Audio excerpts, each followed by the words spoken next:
Good morning, good afternoon, good evening, boys and girls. How are we all doing today? Actually, let me just double check the sounds. Sounds look good. Excellent.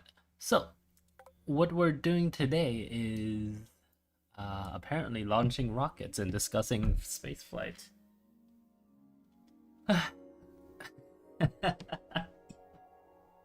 Typical Tuesday morning. That's right.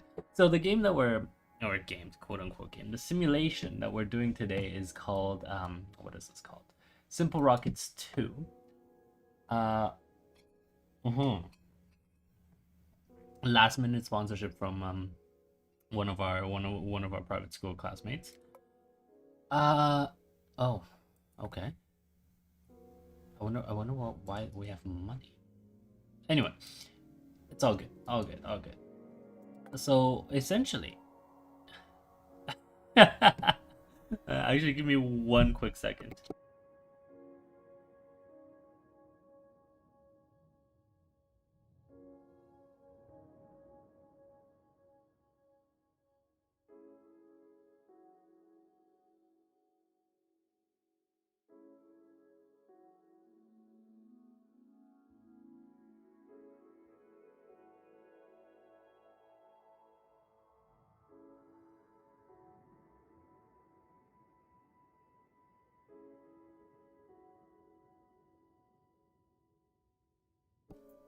Okay. One of our.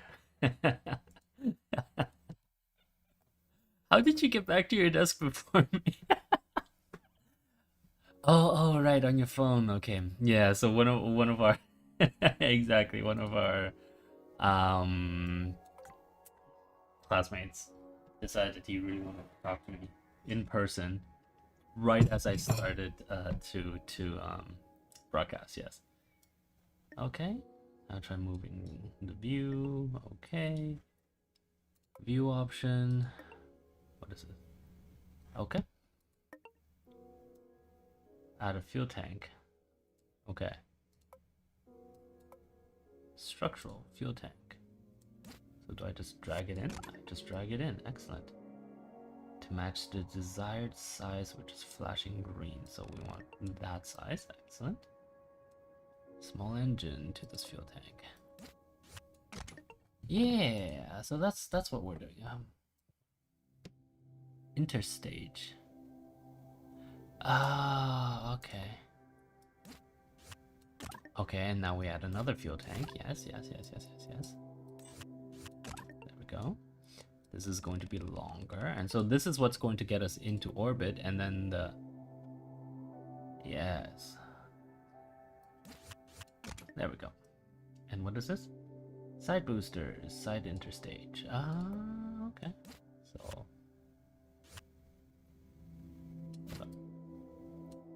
So, yeah, there is a game in the past called Kerbal Space Program that does this. It's essentially the same kind of idea, but like with Kerbals, which are I suppose you could call them like this cute little.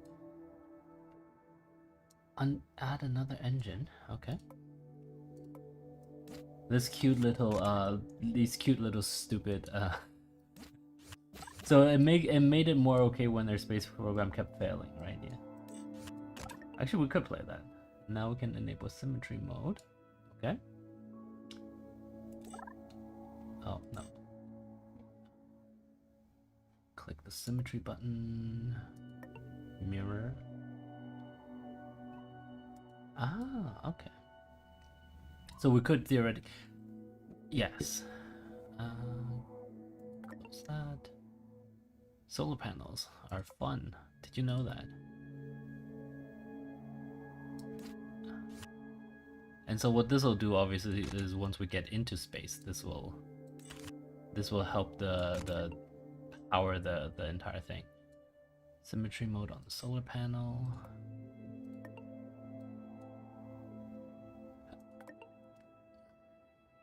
Why symmetry mode? Actually, that's actually a really interesting question. Why symmetry mode? Um, oh, change roll size to 1. Symmetry mode. because of the way that physics works, if you're off by even a few millimeters, you are actually going to have like a lot of issues. And so that's why you want a machine to sort out the exact placement. And in design, at least in simulation, it's really easy, right? Because you can get that down to like micrometer level accuracy.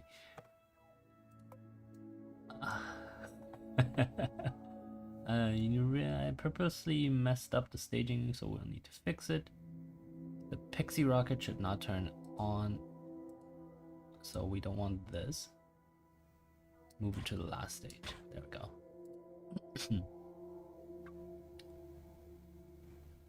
Add stage.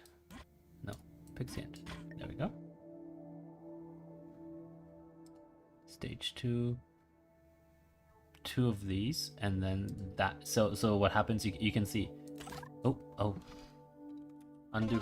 There we go. Ah. Okay. So let's go back to the stage so I can explain how this rocket works. Essentially, yeah. I mean, obviously some of you will know this, because you're nerds. No. So how this rocket works is that first these 2 rockets will fire. They'll bring it up to a certain altitude, and then these interstages will fire, and essentially these boosters will simply drop off, and then this rocket will fire and get it into orbit, and then this stage will fire, and then at the last stage that pixie engine will work. Yes. Flight tutorial.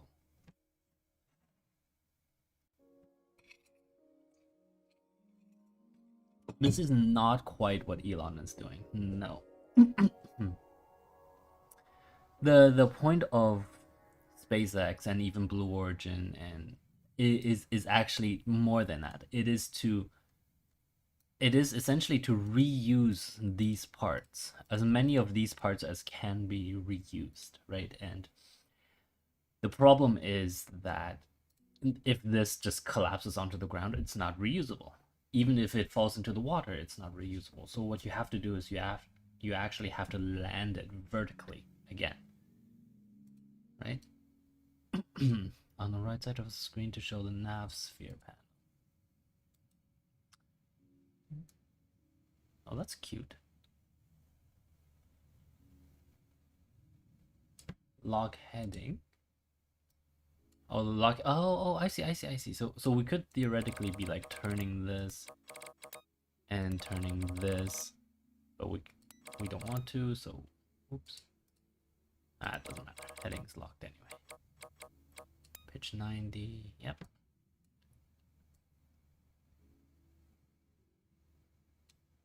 You're currently orbit pointing. Okay. Prepare for blast off. Oh, you get to. Interesting. Okay.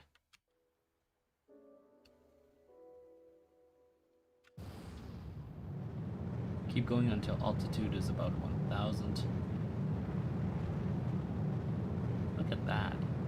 Our surface speed, right? So this is how much speed we tend to be going. Time to start a gravity turn. Lateral speed while we climb. Click and drag the blue nav circle until... Oh, we get to fly this thing. Nice.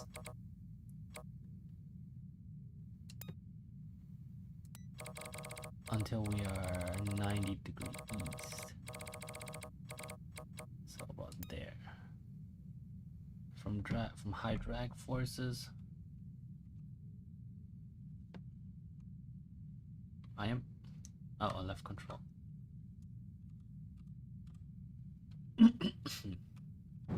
So you can see that we're turning the rocket a little bit so that even as we're going upwards away from the surface, we're also entering into the orbit, right?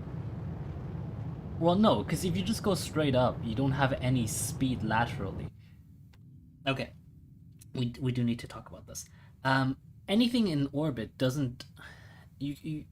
anything that's in a stable orbit is technically falling towards the surface, but it's going fast enough that it's missing the ground. Does that kind of make sense? Because this is the interesting part of spaceflight, right? You Yes, we can think of it as going around in a circle that's higher up on the Earth, but that's not how gravity works, right? Gravity gravity does not care what you're doing. Gravity will always pull you back towards the center of the mass. And in the case of the Earth, it'll try to pull you to the center of the Earth. So so anything that's in orbit in space above Earth is falling towards the Earth. It has to. That's literally how this works, right? Like even the Earth is technically falling towards the center of the sun. It just so happens that the Earth is going fast enough that it's even as it's falling, it's sort of it's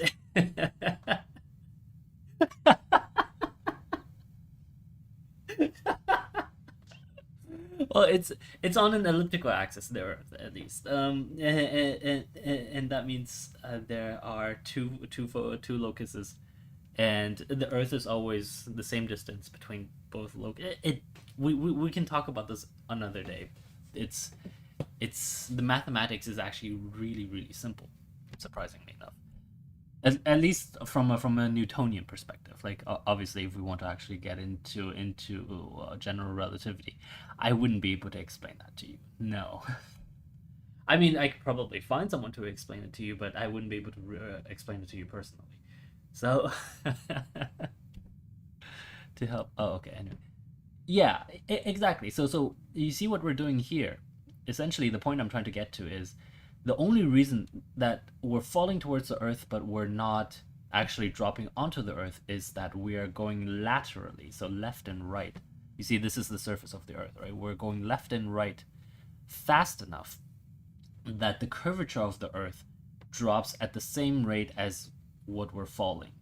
Does that kind of make sense? Like, we keep falling towards the Earth, yes, but since the Earth is round, we keep falling in such a way that we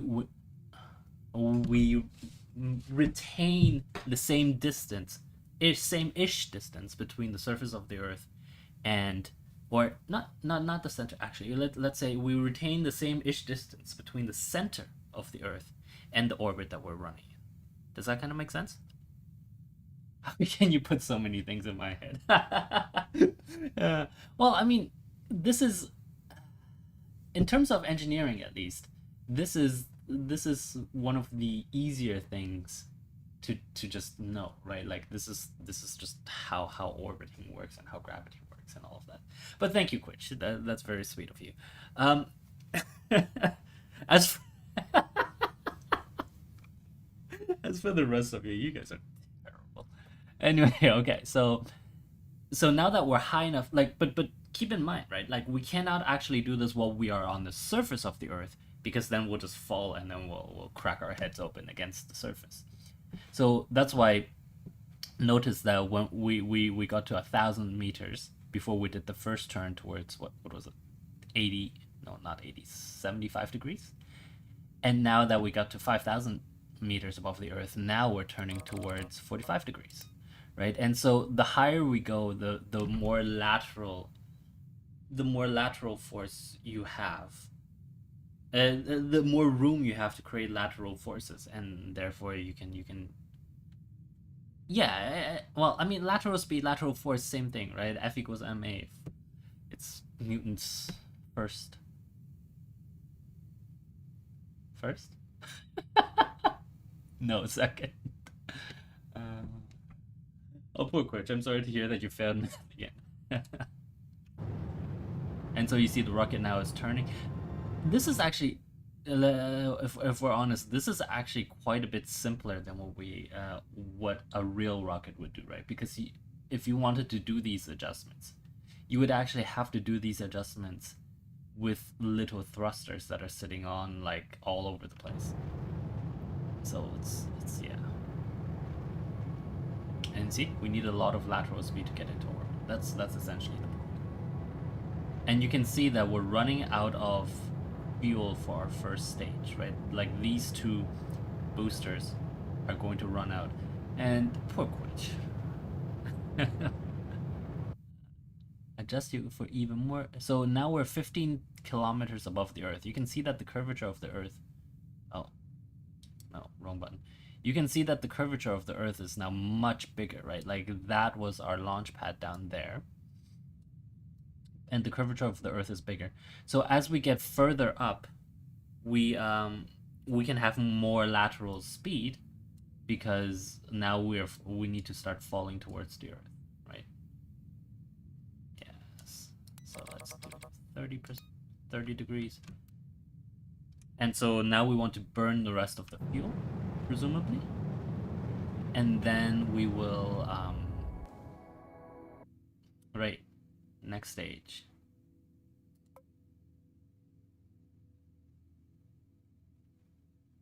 Does it just do it by itself? Okay. Ah, okay, we jettison the fuel tanks and then we start the engine. Take a look at the map view. Oh, hello. Oh, that's cool. Blue cone is in blue line as your predicted trajectory and too far away. It's probably because I have the field of view set too high. Let's go back to their suggested field of view of 460, and let's see. Okay, you see the trajectory. Oh, that's cute. This'll, and the blue line is, it's telling us that we will soon hit the ground like that. Is your apoapsis? Why is the Earth looking so weird? Because it's a sphere. And spheres are really, really hard to display on a screen. Yes. So you can. What's going on? Hello.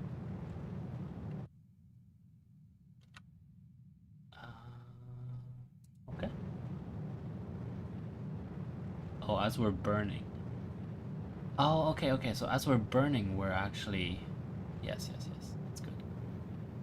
Wait until you is 125, and that's kilometers above the surface of the Earth, if you notice. Right, and so we're still burning, but we're almost out of. There we go, 125. Kill the engines. Press X. Wait until 30 seconds to do our next burn. Okay.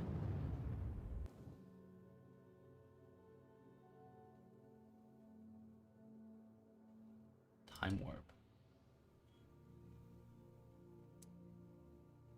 Say thanks for playing our game. Well, that's cute. And so this is in real time. Oh, okay. This is in real time. Right. So like it's usually the last 10 seconds that are the most important. So 30 seconds from that, we start a burn again. Okay, we exit map view. Heading log.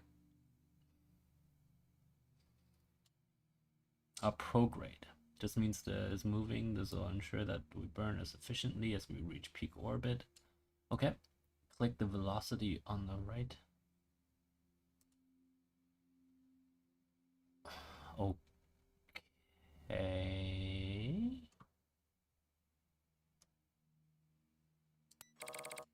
Interesting. Okay.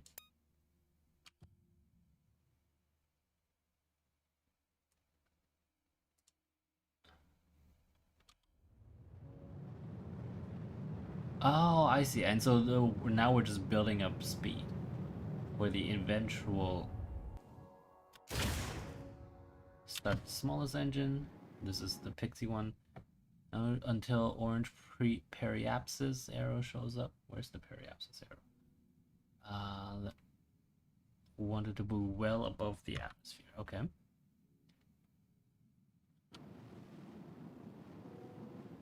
we are well above the atmosphere. Like right now, it's telling us that we're gonna hit the Earth is about there, right?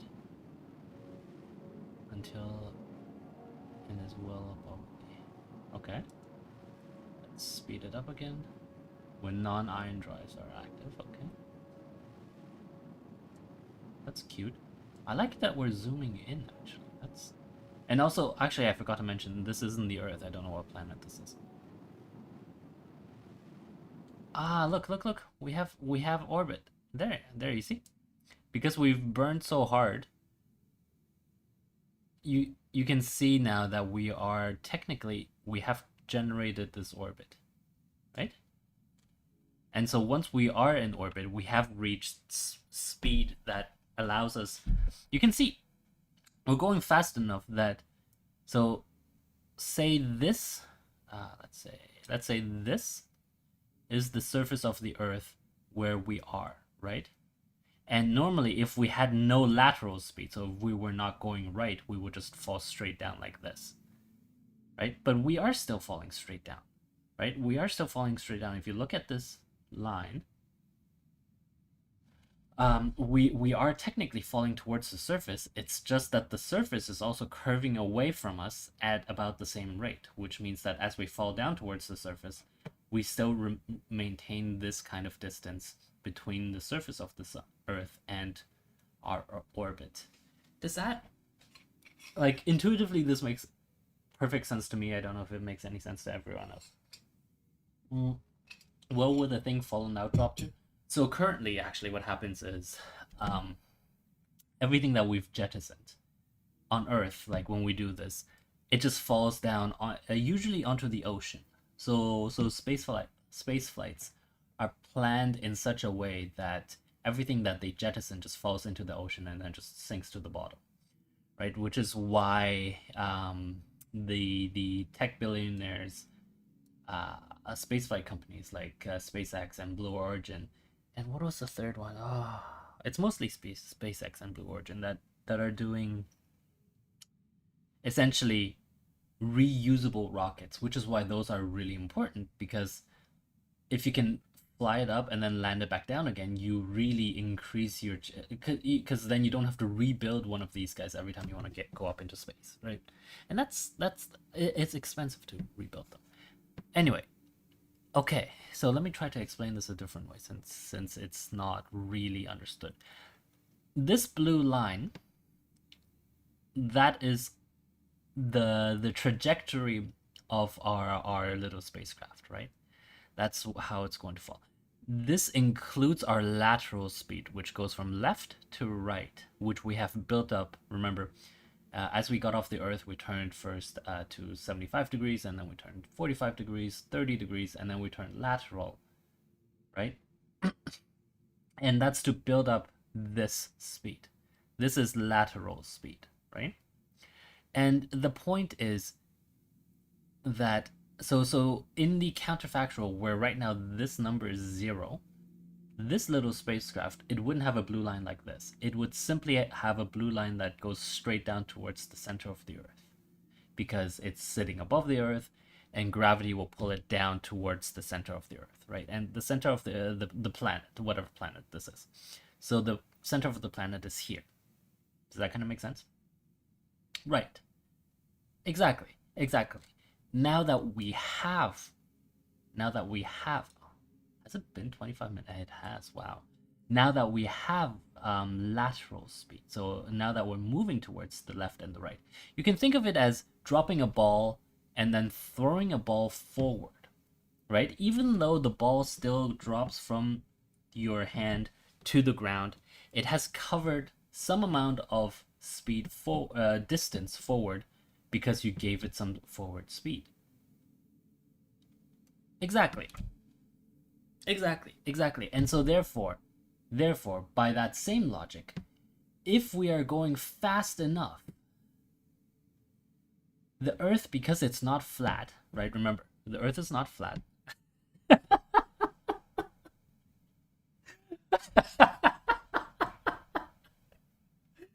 Oh my god, flat earthers. Anyway, because the Earth is not flat, if we go at a fast enough speed, the Earth itself curves away from us, right? Like, I wonder if I can show that. Oh, actually, let me just go out. Oops. Just do that. Let me just do this. Oh, I can't see the Earth. Because so we are technically, if you look at it, we are on the dark side of the Earth, right? This is actually very beautiful, like the lighting there. Yeah, this is like if there were no lights on the Earth, this is what it would look like from space, right? Anyway, so I can't really demonstrate it that way. We'll demonstrate it like this. You can see that as we go in any direction from here, the Earth itself will fall away, right? Because there is curvature involved. And so what we're doing when we're doing orbital speeds is that we're moving laterally at the same speed, at the same ish speed, that would allow us to fall in the same distance as it takes the Earth to curve downwards in that same distance. I don't have a better way of explaining that. Essentially, we're always falling towards the Earth, but we're going fast enough that we're missing it. That's it sounds ridiculous, but that is what is going on, right? Like we are essentially, we're dropping towards the Earth, but we are also like moving in this direction to the right. And so you can see that the Earth itself is curving away, and so our path is also curving downwards because we're going at a fast enough speed. And the fast enough speed that we're talking about right now is what, 3.365 kilometers per hour. Per second. Yes. Activate those fancy solar panels. Okay. Click the activation panel. Hello? Excuse me? Where's the activation panel? Oh, there it is. Press 9. Oh, this one. So now we're in orbit, the solar panels are up. And so the idea is the solar panels will always angle towards the sun and give the craft some amount of electricity. And yes, we actually don't care in which direction this points anymore, right? Like it literally doesn't matter because we're not using our engines and we're not using the fuel, so we're not. And this comes directly out of Newton's first law, which is inertia. Newton's first. Oh, I haven't done this in so long. Let's just double check that Newton's first law. I already made a hash out of, yes. I already made a hash out of calling Newton's second first just now. First law is inertia, the second law is ma, and third law is opposite and equal reactions. Yes. So yeah, it doesn't strictly matter in which way we point this particular thing, because it is always like we're not exerting additional force on it, and therefore we are actually like not changing its orbit, right? So you can see that we're actually moving away from the sun, and I hope that we can get back to the bright side of the planet. Can we do 25 speed? Maybe 100 speed.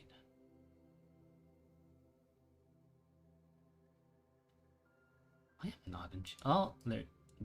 You see, the sun has come up on the other side. Let's go.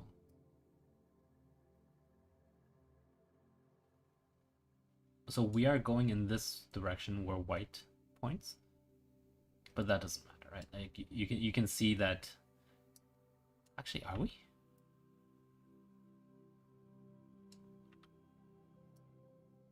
No, we're going in that direction where green is pointing. My bad. So let's point there. Yeah, so we're going in this direction. Yes, there's nothing on this planet. It would be really cool actually if there were some stuff on the planet. We could then start seeing like landmarks and stuff. That would be rather interesting, but doesn't strictly matter in this case.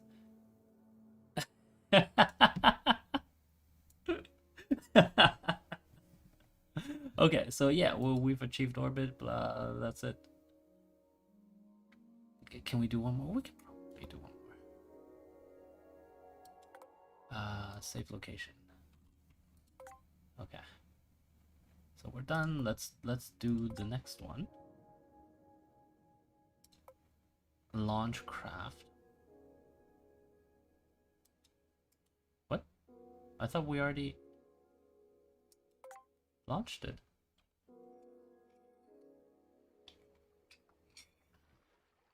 Or are we supposed to do it ourselves this time?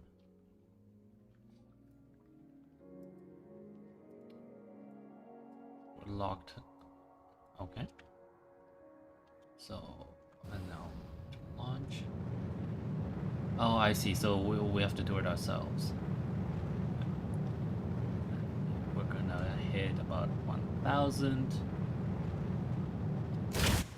Oh. I pressed the wrong button. Well, now we get to see what happens. Oh, actually, this is actually a good test. So you see those boosters, we just kind of like. Let's do this. I'm going to kill the engines, and you can see that we're slowing down, right? And we're slowing down for a very good reason. That's because gravity is pulling us down. And you can see that the green has changed, right? The green has changed to downwards because now we are falling back down towards the Earth, right? And so now let's do a SpaceX simulator where we're trying to land this particular rocket back on its landing pad. Let's engage the thrust. Ah! Oh no, what I did. I hit space, which means I actually killed the second booster. So let's do this again. So again, right? The point remains that essentially it doesn't. How do I say this? If we don't have any lateral speed, we will come back down to the same-ish space where we started, and that obviously depends on things like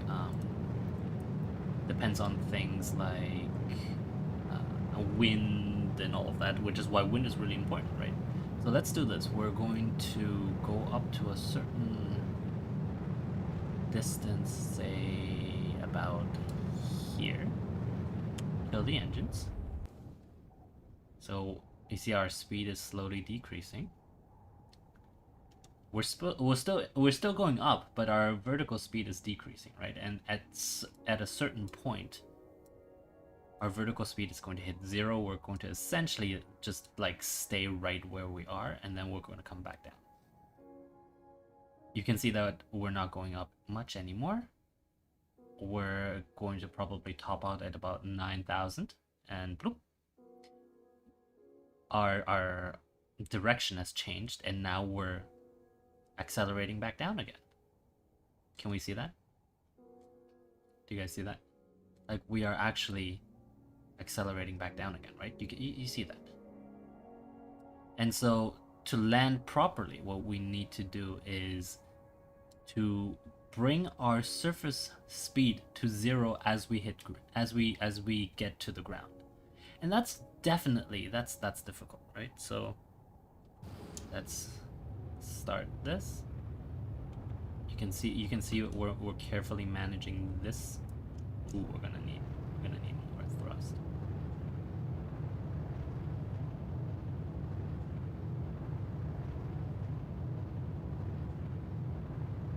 Oh, we've missed the landing pad.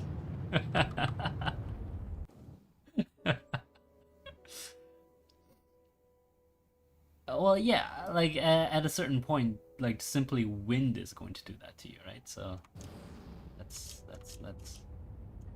ah!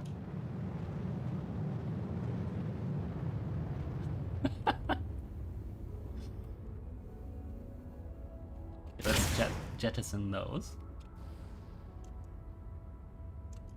And slowly increase the thrust. Ow.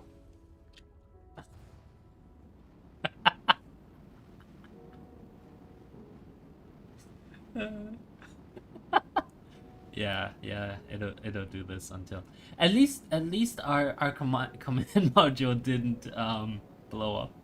It was only the booster that blew up, right? What? Can we? Oh, we can. So say I wanna. No. Okay, let's turn the thrust down. Ah, easy. So this is the thing with this particular game. It allows you to make these changes without. So that's why it's simple, right? Because it allows you to make those heading changes without any rocketry.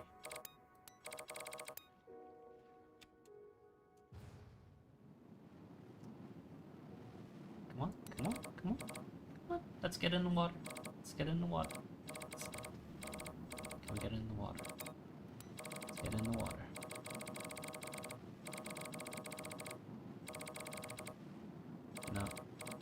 No.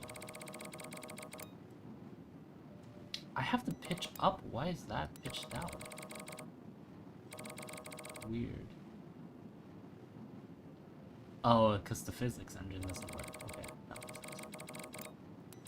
Pitch this way.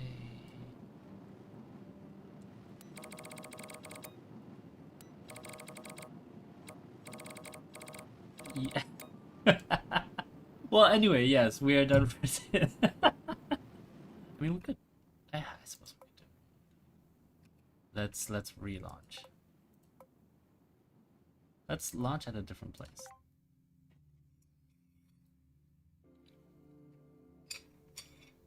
We're going to do this properly this time, which means we're going to launch, and then at about 1,000 meters, we're going to pitch 75 degrees. At what was it? 8,000 meters, we'll pitch 45 degrees, and so on and so on. And this time, I'm not going to hit space to pause because that was what I did last time, and that was silly. 70 degrees, 75 degrees. Let's do 70. Right, so we're changing our orbit. I don't remember what it was last time. 5,000 or 8,000? Let's do 5,000. Let's go to 45. Oh, this might not be enough, actually. Actually, it should be fine. So once these hit 0, we're going to... Yes, we're going to essentially jettison that, start the next stage, and keep going. And we're going to do 30 degrees. Right, so we still keep some amount of vertical speed, but now we're dedicating about 70% of all of our energy towards gaining horizontal speed like this. Let's see.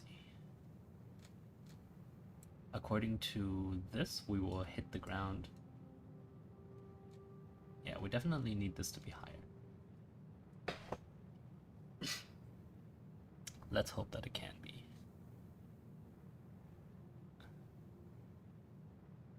Yeah, we should be fine. Should be fine. This should be good. See, right? Like if I were to kill the engine now, we would move in this direction on a nice parabola. Actually, we will move in this direction, hit the azimuth, and then fall back down to Earth. And so the idea is that I want to fall in such a way that I keep missing the Earth, right? You see, we're still hitting the Earth. And the higher we go, the less like less likely it is that we'll hit the Earth. And that's kind of the point. Oh, I don't know if we have enough fuel.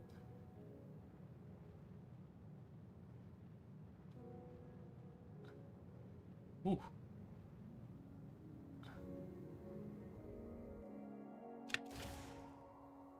And oh, no, no, no, no, no, no. What did I do? I did something wrong. What did I do? Oh, cause I'm still. I need to go. I need to go 0, don't I? I need to go. I don't remember what we just did. That's should be okay. You can finally understand something. I'm glad that you can.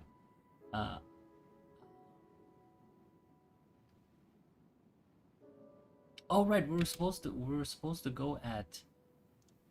We're supposed to not burn and simply get closer to that and then burn again. Oh. Right. We're now at 100 kilometers above the Earth. That is not ideal.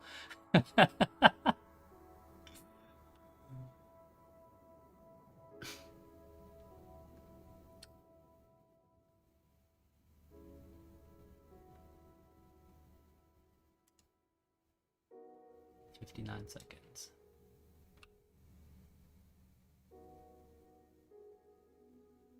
30. Right, and we're supposed to be 30 seconds away. Point in the direction that we're going.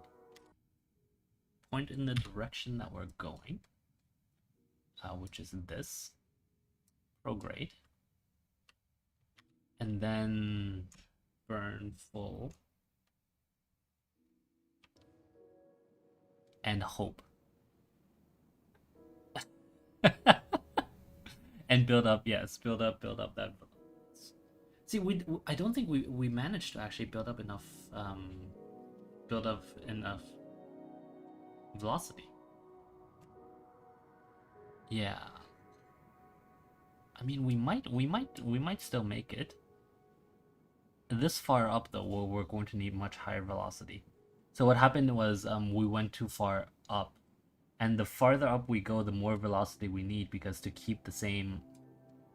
we have to keep the falling and like we have to keep missing the Earth, right? And so the farther up we go, the more horizontal speed we need to keep missing the Earth. There we go. Kill the engines. And now we're in orbit. Look at that. And I don't know if you guys saw, right? Like that explosion that moved along the path of the Earth. It meant that we would fall and hit the Earth at that point, and the faster we went, the further it took for us to fall and hit that point, until at one point we established orbit, because we will have started falling and missing the Earth consistently. Does that?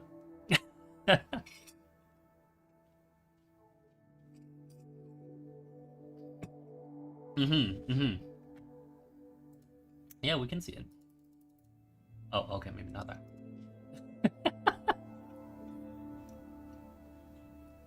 And so you see, right? Hi Miumi-chan, how are you today? On the train back home and watching a stream, that's nice. And yeah, so now we're in orbit around the Earth, and I don't know. There's not much else to do here. Oh, you wait! I thought you guys had moved already. That's still not happened, eh?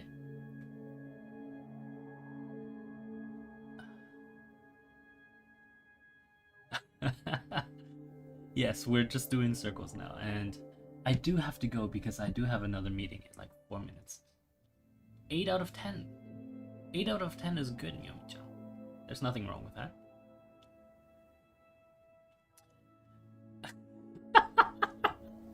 Okay, also note that depending on where we are, the orbit is different. Alright, we should deploy our solar panels. There we go.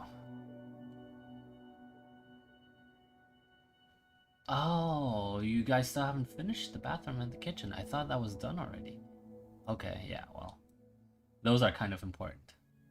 I wonder what those things are. Are those launch sites, I wonder? Oops. it's because our camera centered around the spacecraft. We did this, it'd be slightly easier. Oh, okay. Okay, so then you guys are almost moved. That's good.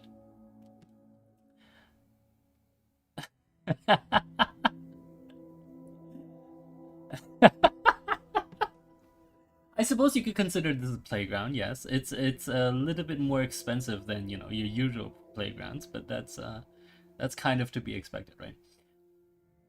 Oh, getting a rocket into space is what, a couple 100 million at least, right? Which is again why SpaceX gets all these contracts, right? Because SpaceX, because they have reusable rockets, are able to do this at a much cheaper price, sort of over the long term.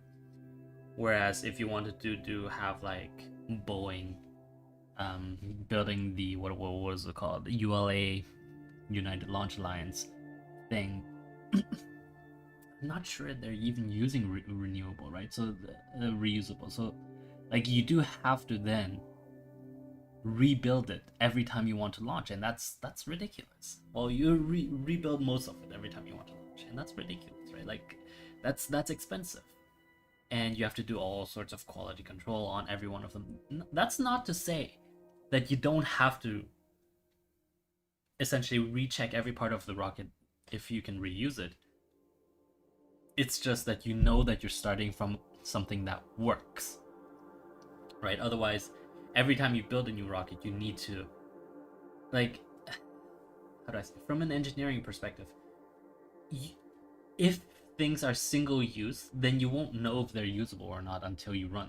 And ideally, they should be, right? But I mean, like with Boeing's last rocket, the whole issue there is simply that it's like it keeps getting postponed for that very reason, because something new always comes up that puts into doubt the ability for the rocket to fly.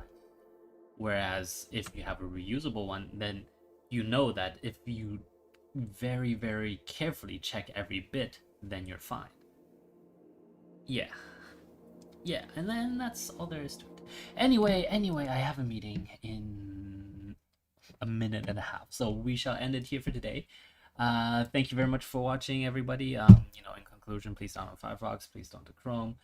And I have wasted, however, 48 minutes of your time today. I'm so sorry for that.